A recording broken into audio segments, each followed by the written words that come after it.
भारत, जिसकी भाषाएं, परंपराएं और कला उसकी पहचान है, जिसकी समृद्ध सांस्कृतिक विविधता और विशिष्ट परंपराओं का प्रतिनिधित्व करते हैं। शेर की दहाड़, बंदर और चिड़ियों की चहचहाहट, नदियों की कलकल व पेड़ों की छांव में छुपे संसार में रहने वाले 700 से अधिक भारत के जनजातीय समुदाय, जिनकी कला केवल सजावट नहीं बल्कि जीवन का दर्शन है। इन कलाओं में सिर्फ रंग और आकृतियां नहीं हैं, इनमें छिपी है प्रकृति के साथ जुड़ी जीवन की कहानियां। भारत सांस्कृतिक विविधताओं से भरा हुआ देश है, जिसमें अहम भूमिका है उस समुदाय की भी जो नदी, पेड़ और पहाड़ों के बीच पला बड़ा है, जो प्रकृति से गहरा लगाव और गहरा जुड़ाव रखता है। हम बात कर रहे हैं शेड्यूल्ड ट्राइब्स ऑफ इंडिया की।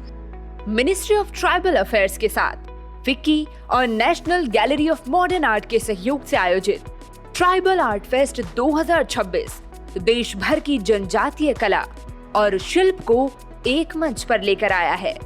आदिवासी विरासत के संरक्षण के प्रति प्रतिबद्धता पर ध्यान देते हुए इस उत्सव में 70 से अधिक प्रख्यात आदिवासी कलाकारों को एक साथ लाकर और लगभग 30 आदिवासी कला परंपराओं में 1000 से अधिक कलाकृतियों का प्रदर्शन किया गया है। साथ ही इस उत्सव में पारंपरिक नृत्य की प्रस्तुति भी देखने को मिली, जहां हर लय में उनकी परंपरा, प्रकृति और सामुदायिक जीवन की झलक साफ दिखाई दे रही है। यहाँ पर विभिन्न राज्यों की विशिष्ट कलाएं जैसे सोहराई, सौरा, वारली, मुखौटा, बैम्बू जैसी विभिन्न कलाकृतियां हैं, जो ये बताती हैं कि कितना सुंदर है प्रकृति के साथ सामंजस्य। इस प्रदर्शनी में वारली, गोंड, भील, सोहराई, कोया, कुरुम्बा, सौरा, औरांव, मंदाना, उत्तर पूर्व के बांस शिल्प और कई अन्य कला परंपराओं को प्रदर्शित किया गया, जो क्षेत्रीय विविधता और सभ्यगत निरंतरता दोनों को दर्शाती है। लेकिन इन कलाओं के पीछे केवल परंपरा ही नहीं बल्कि प्रेरणादायक कहानियां भी हैं। ऐसी ही एक कहानी है झारखंड से आई कलाकार सुधा कुमारी की, जो अपनी पारंपरिक कला के माध्यम से न सिर्फ अपनी संस्कृति को जीवित रख रही हैं, बल्कि यह भी सिखा रही हैं कि कला महिलाओं के लिए सशक्तिकरण का एक मजबूत माध्यम बन सकती है।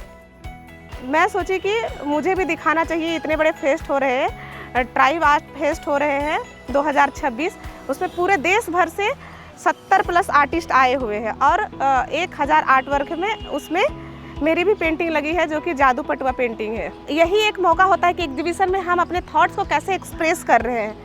कहीं पे एग्जीबिशन होगी तभी तो हम दिखाएंगे अपने आर्ट वर्क में कि हम क्या कहना चाहते हैं, लोगों से क्या कहना चाहते हैं। और मेरा भी दायित्व बनता है कि मैं भी आगे जाऊँ और मतलब अपना जो थॉट्स है उसको एक्सप्रेस करूँ कि क्यों हमारे लिए इतना इम्पोर्टेंट है, रीयूज़ कितना इम्पोर्टेंट है, इको फ्रेंडली रहना आज के ज़माने में कितना इम्पोर्टेंट है। वही मैंने दिखाने की कोशिश किया है कि कैसे हम इको फ्रेंडली रह सकते हैं, नेचर को मान सकते हैं, जो ख़राब हो गए उसका हम कैसे यूज कर सकते हैं, जो भी वेस्ट मटेरियल होते हैं उसको मैं कोशिश करती हूँ कि हर आर्ट वर्क में वो चीज़ लाऊं और दिखाऊं। मेरा एक ड्रीम है कि मैं एक बहुत मेहनत करूँ और बहुत आगे जाऊँ, और मेरा भी एक ख्वाब है कि मैं भी विदेश जाऊँ, उसमें प्रदर्शनी लगाऊँ। तो एक वहाँ से आई एक लड़की, जो खेती होता है जिसके घर में, वो लड़की वहाँ से स्टार्ट करती है और उसका जो फ्लाई होता है वो कैसे विदेश तक पहुँच जाता है। यही मेरा एक सपना है कि अपॉर्चुनिटी मिलेगा तो मैं पीछे कदम नहीं हटाऊंगी और मुझे बहुत मेहनत करना है, बहुत आगे जाना है।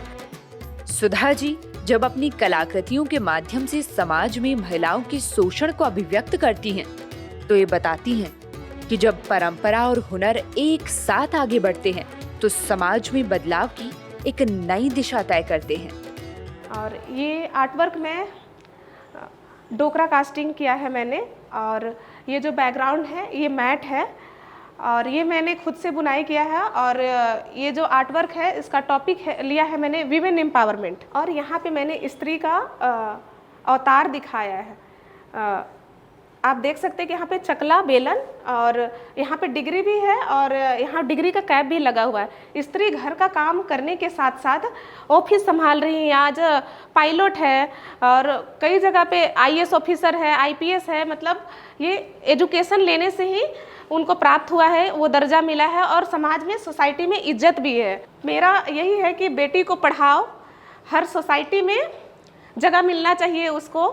और आज मैं बड़े जगह पे आ गई हूँ तो मेरे पीछे कई ऐसी बेटियां हैं जिनको शिक्षा का अधिकार नहीं मिल पाता है और कम एज में ही शादी हो जाती है उसकी। तो इसलिए मैं कोशिश करती हूँ, अपने आर्ट वर्क में दिखाने की कोशिश करती हूँ कि कैसे मैं दूसरों को मैसेज दे सकती हूँ कि उनको कैसे आगे बढ़ाया जा सके। इतना मतलब एजुकेशन हमारे लाइफ में कितना इम्पोर्टेंट है। एजुकेशन से लाइफ चेंज हो सकता है, नहीं हो रहा है, सबका हो रहा है और आगे भी होगा बेटियों का लाइफ। ये कलाकृतियाँ सिर्फ रंगों और आकृतियों का संग्रह नहीं है, ये उन समुदायों की स्मृतियाँ हैं जिनकी पहचान प्रकृति से जुड़े संबंधों में बसती है।